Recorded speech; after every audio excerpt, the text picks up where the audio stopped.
नमस्कार, आप देख रहे हैं खास मुलाकात और मैं हूं आपके साथ निशी भाटिया। आज खास मुलाकात में हमारे साथ एक ऐसी शख्सियत मौजूद है जिनका कांग्रेस की राजनीति में एक सक्रिय नेतृत्व है। हम बात कर रहे हैं गणेश गोदियाल, जो कि कांग्रेस के वरिष्ठ नेता है। वो आज हमारे साथ स्टूडियो में मौजूद है। इस मुलाकात में आपका स्वागत करूंगे सर। जी धन्यवाद और आपके दर्शकों को बहुत बहुत प्रणाम, नमस्कार। गणेश गोदियाल जी, अगर प्रदेश में देखा जाए एक मजबूत विपक्ष होने के नाते कांग्रेस की क्या भूमिका है? इसमें कोई प्रश्न नहीं होना चाहिए कि कांग्रेस एक मजबूत विपक्ष की भूमिका निभा रही है और जनता ने चूंकि कांग्रेस को विपक्ष में रहने का जनादेश दिया, तो उस जनादेश को बहुत ईमानदारी से कांग्रेस निभा रही है। हम पर बार बार ये आरोप लगता है कि कांग्रेस पार्टी हल्ला कर रही है, कांग्रेस पार्टी इस फलां सब्जेक्ट में ज़्यादा बोल रही है, फलां सब्जेक्ट में ये धरना प्रदर्शन क्यों हो रहा है। तो वो इसलिए है कि कांग्रेस पार्टी वो कर रही है। और मैं समझता हूँ कि विपक्ष में रहते हुए किसी भी विपक्षी दल का यही काम है कि जो उसकी नज़र में ये लगे कि ये गलत हो रहा है, उसके खिलाफ आवाज़ उठाए।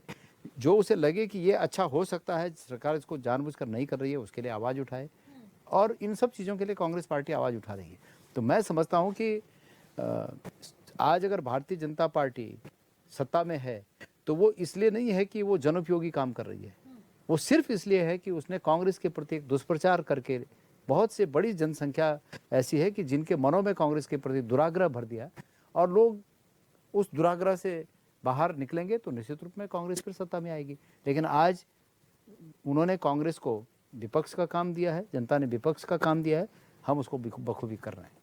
बिल्कुल, ये भी कहा जा रहा है, आप जिस तरीके से एग्जाम्पल की बात कर रहे हैं कि राजनीति में सक्रिय रहती है कांग्रेस और तमाम जनहित के मुद्दों को उठाया जाता है, लेकिन उसके बारे में भ्रम बीजेपी फैलाने का काम कर रही है और इसीलिए वो उस पद पर बैठी है।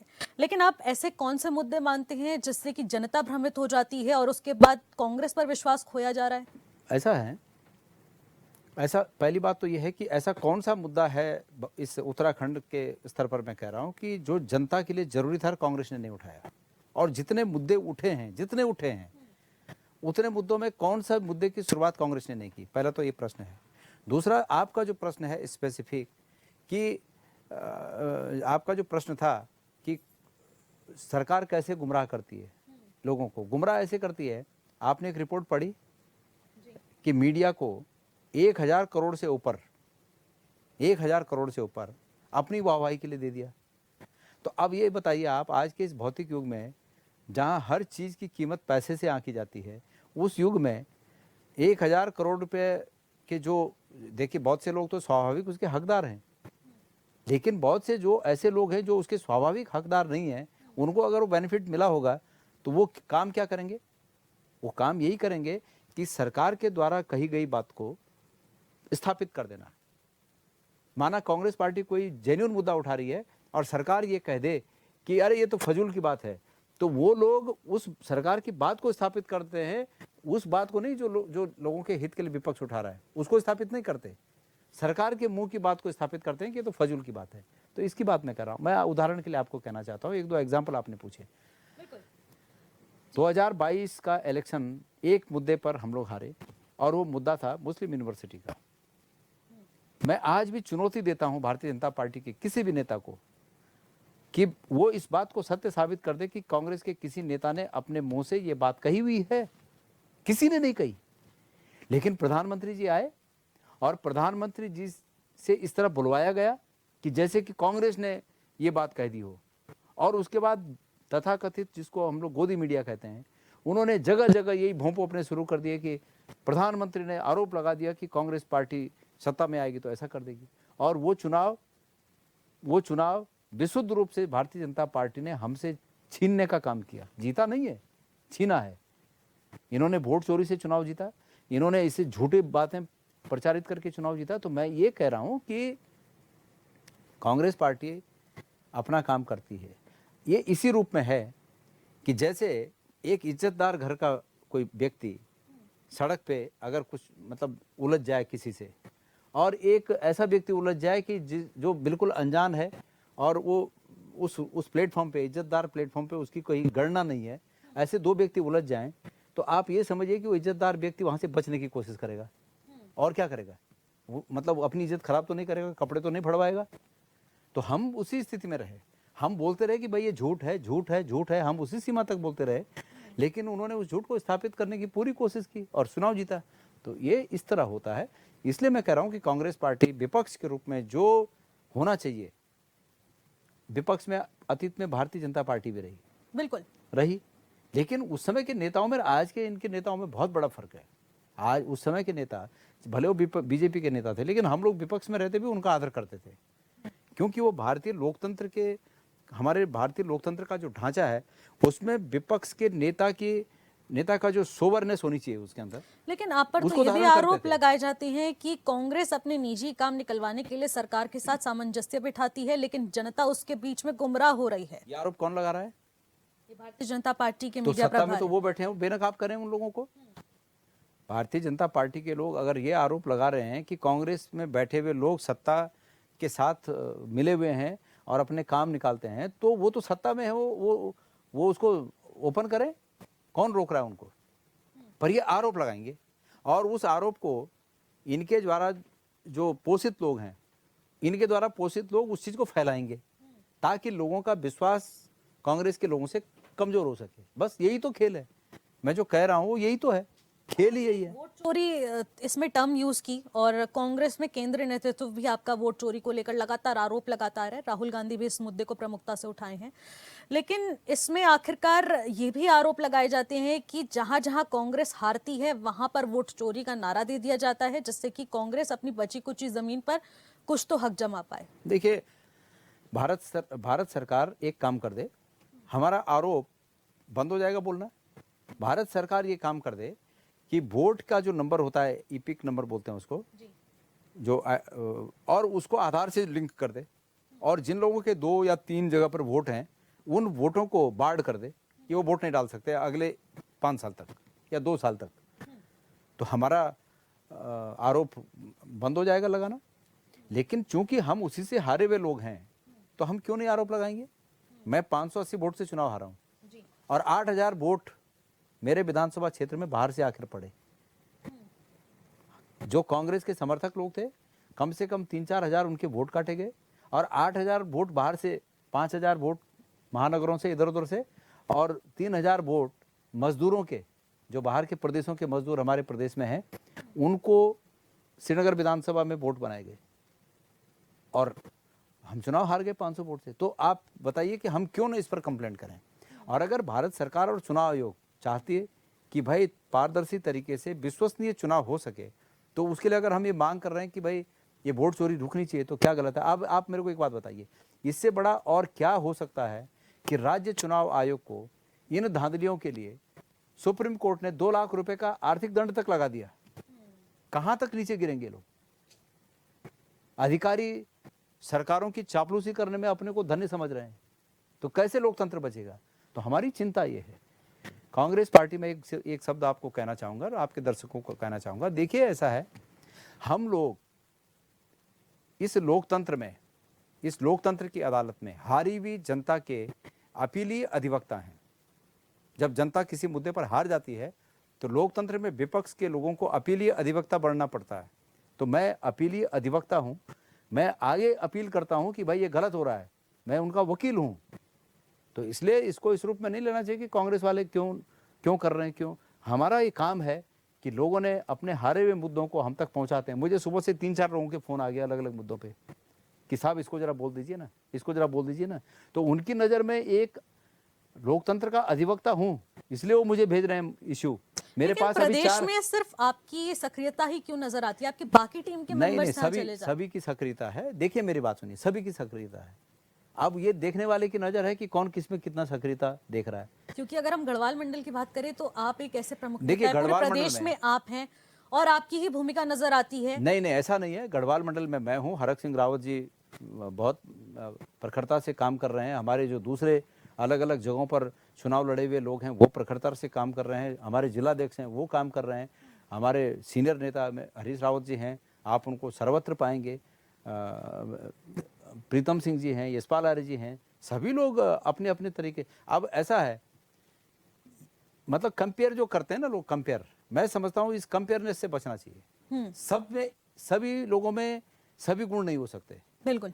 ये नहीं हो सकता कि मेरे अंदर जो अच्छाई है वो सबके अंदर हो, या अन्य किसी के अंदर जो अच्छाई हो वो मेरे अंदर भी हो। अभी सुबह से एक सज्जन मेरे पास आए थे, वो पॉलिसी मैटर पे बात कर रहे थे। तो मैंने उनसे कहा कि हर व्यक्ति हर चीज़ के लिए बना हुआ है। वो हमारी कांग्रेस पार्टी में पॉलिसी की बात कर रहे थे कि कांग्रेस पार्टी को इन तरह की पॉलिसियों की तरफ सोचना चाहिए। मैंने कहा आपकी बात बिल्कुल सही है, पर सवाल ये है कि इसके लिए आप बने हो, ये आप इजाद कर सकते, ये अपना प्रोडक्ट पॉलिसी का आप इजाद करके हमारे सामने पेश कर सकते हो। आप अगर हमें इजाद करने के लिए कहेंगे, शायद मैं उसके लिए नहीं बना हूँ। मैं इस बात के लिए बना हूँ कि कोई मुद्दा मेरी समझ में आएगा तो मैं जनता को उस मुद्दे को साधारण भाषा में समझा सकता हूँ कि बात यह है। तो हर एक आदमी की कुछ क्वालिटी होती हैं, कुछ उसके अंदर अच्छाई होती है, कुछ कमियां होती हैं। तो सब एक जैसे हों ऐसा नहीं कहा जा सकता। कोई 20 किलो उठाता है, कोई 10 किलो उठाता है, कोई 30 किलो उठाता है। और मैं कांग्रेस पार्टी में, आप कह रहे हैं कि मैं सक्रिय हूँ, मैं ही सक्रिय नहीं हूँ, सब सक्रिय हैं, बहुत मेरे से ज़्यादा सक्रिय हैं। तो ये बात है, इसलिए कांग्रेस के सभी जितने नेता हैं सभी सक्रिय हैं, और मैं मानता हूँ कि सब लोग मिलकर इस सरकार को जवाब देने के लिए पूरी सामर्थ्य रखते हैं। ठीक है गणेश गोदयाल जी, सवालों का सिलसिला जारी रहेगा, लेकिन फिलहाल एक छोटे से ब्रेक के लिए रुकेंगे और ब्रेक के बाद जो लौटेंगे आप बने रहेगा। ब्रेक के बाद एक बार फिर से आपका स्वागत करते हैं और खास मुलाकात में गणेश गोदयाल जी आज हमारे साथ जो मेहमान हैं उनसे चर्चा करेंगे और सवालों का सिलसिला जारी रहेगा। गणेश गोदयाल जी, अब थोड़े से चुनावों की बात कर लेते हैं, क्योंकि अब आगे 2027 के विधानसभा चुनाव है, जिसमें कांग्रेस की भूमिका सबसे ज्यादा अप टू द मार्क देखने की कोशिश यहाँ पर की जा रही है, क्योंकि जिस तरीके से विपक्ष में आपकी भूमिका है, अगर वो सत्ता में आकर भूमिका हो जाए तो प्रदेश का विकास हो सकता है। तो जिस तरीके से नगर निकाय चुनाव में हमने देखा performance up to the mark नहीं रही, थोड़ी डिसअपॉइंटमेंट हमारी जनता को रही। उसके बाद पंचायत चुनाव आते हैं, उसमें भी किस तरीके से आप लोगों की भूमिका रही, और धीरे धीरे करके अगर हम सभी चुनावों के सिलसिले को देखें तो 2014 में लोकसभा आप हारे, फिर 2017 में विधानसभा चुनाव आप हार गए, 2022 में भी विधानसभा चुनाव आप हार गए, और अब 2024 के लोकसभा चुनाव में भी देखा कि किस तरीके से हार आपको मिली। कहीं ऐसा तो नहीं हो रहा है कि कांग्रेस पूरी तरह से प्रदेश में धीरे धीरे करके साफ होती जा रही है, या फिर भरोसा उठता जा रहा है यहाँ की जनता? आपने जो चुनाव की बात कही, ये तो सत्य है कि हम 2022 का चुनाव हारे, 2024 का चुनाव हारे, उससे पहले 2017 में जो विधानसभा के चुनाव हुए थे वो हारे। लेकिन मैं इस बात को सही नहीं मानता कि जो आपने पंचायतों के और निकायों के चुनाव की बात कही, आप अगर निकायों के चुनाव की समीक्षा करें तो नगर निगमों को छोड़कर अधिकांश नगर पंचायतों में और नगर पालिकाओं में अधिकांश कांग्रेस ने जीत दर्ज की। नगर निगमों में निश्चित रूप में हमें आशातीत सफलता नहीं मिली, लेकिन ग्रामीण इलाकों में जहां नगर पंचायत और नगर पालिकाएं हैं वहां हम बहुत अच्छी स्थिति में रहे, बीजेपी से अच्छी स्थिति में रहे। उसके बाद आप पंचायतों पे आ जाएं, पंचायतों में मेंबर्स कांग्रेस पार्टी के ज़्यादा जीते। मैं पौड़ी की बात कर रहा हूँ। जिस दिन हमने पौड़ी में जिला पंचायत के अध्यक्ष के लिए अपना प्रत्याशी घोषित करने की शुरुआत की, उस बैठक में जिला पंचायत के चुने हुए 17 मेंबर शामिल थे। लेकिन ये बात आपकी सही है कि वो 17 मेंबर हमारे साथ नहीं रह पाए और अंततः हमें 5 से संतुष्टि करनी पड़ी। ये बात सही है। और ये चुनाव किस तरह प्रभावित होते हैं ये भी आप अच्छी तरह जानते होंगे, तो मेरा ये कहना है कि जनता के वोट से हम नहीं चुके हैं। खुद मेरे विधानसभा क्षेत्र में 5 आदमी जीत के आए, जिला पंचायत की मैं बात कर रहा हूँ, तो हम जनता के वोट से नहीं चुके हैं। पर जो संसाधनों की बात है वहाँ पर निश्चित रूप में हमें कमियां हैं, और उस कमी को कमी इसलिए है कि हम भी इस प्रदेश में सत्ता में रहे, लेकिन हमने राजनीति को कभी ऐसा महसूस नहीं किया कि आने वाले वक्त में आर्थिक संसाधन एक बहुत बड़ी ताकत, सबसे बड़ी ताकत बन जाएगी राजनीति की, ऐसा हमने कभी महसूस नहीं किया। और उसके अनुरूप उस कमी को पूरा करने के लिए कभी प्रयास नहीं किया। हमारी एक ही लगन रहती थी कि हम अपने क्षेत्र के लिए क्या कर दें, कहाँ सड़क ले जाएं, कहाँ बिजली ले जाएं, कहाँ पानी ले जाएं, कहाँ स्कूल खोल दें। और आज परिणाम ये है, मैं अगर एक विधानसभा की बात करूं तो 2002 से लेकर 2007 तक प्रधानमंत्री राजीव गांधी विद्युतीकरण योजना के तहत इस प्रदेश के अधिकांश गांवों का विद्युतीकरण हुआ। कांग्रेस के 10 साल के शासनकाल में अधिकांश विद्यालय खुले। आज इनके शासनकाल में वो कांग्रेस के समय में खुले हुए विद्यालय बंद किए जा रहे हैं, 15 विद्यालय बंद करके और एक क्लस्टर विद्यालय खोला जा रहा है। तो सवाल ये है कि जनता धीरे धीरे इन सब चीज़ों को देखेगी। तो ये हाँ, मतलब ये जो आपने जो प्रश्न किया कि किस तरह मतलब होगा, तो निश्चित रूप में धीरे धीरे जनता इन चीज़ों को समझेगी और इन चीज़ों को समझकर हमारा काम है जनता को विश्वास दिलाना। और मुझे उम्मीद है इस लोकतंत्र में 2027 के चुनाव की आपने बात कही, इस बात की मालिक जनता है, वोटर है, और वो चुनेंगे कि किसको सत्ता में बिठाना है। एक विपक्षी पार्टी के तौर पर और एक राजनीतिक दल के तौर पर मेरा कर्तव्य है, हमारे पार्टी के नेताओं का कर्तव्य है, हमारे कार्यकर्ताओं का कर्तव्य है कि हम जनता को विश्वास दिलाएं कि जिन जिन बातों पर हमने प्रश्न किए हैं, जिन जिन मुद्दों को हमने उठाया है जनता के, हमारी सरकार आने पर हम उन मुद्दों पर यही रुख अपनाएंगे जो रुख आज हम विपक्ष के तौर पर अपना रहे हैं। मतलब अगर हमने किसी चीज़ पर प्रश्न खड़ा किया है तो हम उसके समाधान के साथ आएंगे, और ऐसे समाधान के साथ आएंगे कि कोई इस पर प्रश्न न कर सके। मैं तो बहुत बार लाइव कोई सब्जेक्ट उठाता हूं तो मैं लोगों से कहता हूं कि आपको ये भी उम्मीद रखनी चाहिए कि इसका हल मेरे पास क्या है, और मैं हल भी बताता हूं, मैं उसका हल भी बताता हूं। तो बात यह है कि सत्ता में आएंगे, जैसे अब गैरसैंण की बात होती है, हमने लोगों से कहा कि भाई गैरसैंण में राजधानी बनाने के लिए जो कुछ किया वो कांग्रेस ने किया, और अब हम जब कह रहे हैं कि भाई इन्होंने कुछ नहीं किया, तो आप कहते हो कि अगर आपके मन में ये शंका है कि आप क्या करोगे, तो हमारी बात सुन लो कि हमारी सरकार बनने पर पहले दिन से सरकार गैरसैंण से ही चलेगी, हम ये कहते हैं। तो ये सॉल्यूशन है, मतलब जो प्रॉब्लम है उस प्रॉब्लम के सामने हमारे पास सॉल्यूशन क्या है। वो बेरोजगारी सबसे बड़ा प्रॉब्लम है। आप पूछ लीजिए हमसे कि भाई बेरोजगारी के लिए आप क्या करेंगे। हमने 2022 के चुनाव में मैंने जनता से वादा किया था कि आप कांग्रेस की सरकार लाइए और हम इस प्रदेश को बेरोजगारी से मुक्त करने का बड़ा काम है वो करेंगे हम। एक बार हर गांव सड़क पहुंच गई है, हर गांव तक सड़क पहुंची है, बिजली पहुंची है, विद्यालय बन गए हैं। इन चीज़ों पर लगने वाला जो खर्च है अब कम होगा क्योंकि हो चुके हैं काम। लेकिन सवाल यह है कि बेरोजगारी का जो मुद्दा है वो आज भी बहुत बड़ा मुद्दा है। हमारे गांवों की स्थितियां ये हैं कि 38, 40, 45 साल की उम्र के बच्चे, लड़के अविवाहित रह गए। वो अविवाहित रहने के पीछे कारण क्या है?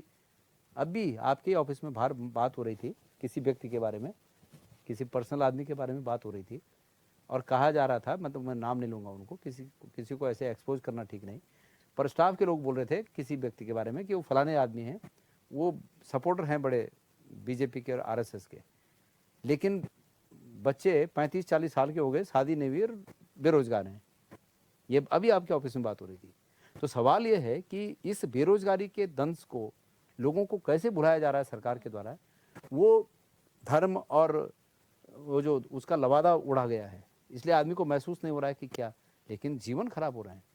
और उन लोगों के उस दुख को, चाहे वो बीजेपी वाले क्यों नहीं है, अगर वो बेरोजगारी के दंश से परेशान हैं तो उनके दुखों को दूर करने का भी हम लोगों का है कि भाई उनके भी दुख दूर किए जाएंगे सरकार आने पे, क्योंकि वो भी इस प्रदेश के नागरिक हैं। बिल्कुल, आम गैरसैंण की आप नागरिकों बात के कर रहे हैं हैं? आपने बार बार जिक्र गैरसैंण का करा, और वहां पर सत्र आयोजित करने की मांग को लेकर विपक्ष एक अहम भूमिका निभाता हुआ नजर आया, और इस बार सत्र भी गैरसैंण में ही आयोजित किया गया, लेकिन 2 दिन में समाप्त हो गया। आखिरकार कौन सी कमी आप मानते हैं जहां विपक्ष इतना अचूक हो गया कि जो मुद्दे उठने चाहिए थे उस सत्र में वो मुद्दे नहीं उठाए गए, और जो टाइम था वो किल किया गया सत्र का, और उसके बाद वापस सब लोग लौटे? देखिए आपके दर्शकों को या आपको या मुझे क्या ये मजाक नहीं लगता है कि यहाँ से सब लोग बड़े तामझाम के साथ गैरसैंण जाते हैं और गैरसैंण में 2 दिन का सत्र करके वापस आ जाते हैं। कुछ तो पहले ही आ जाते हैं, दिन में ही आ जाते हैं, वो 1.5 दिन में इतिश्री कर लेते हैं। क्या ये मजाक नहीं है? मुझे राजनीतिक क्षेत्रों में बहुत क्रिटिसाइज मुझे किया गया उस समय जब मैंने ये कहा कि 3 दिन के सत्र में, इससे पहले का जो सत्र हुआ था, 3 दिन के सत्र में सिर्फ और सिर्फ पेंशन और तनख्वाह बढ़ाने के काम के अलावा कोई काम नहीं हुआ।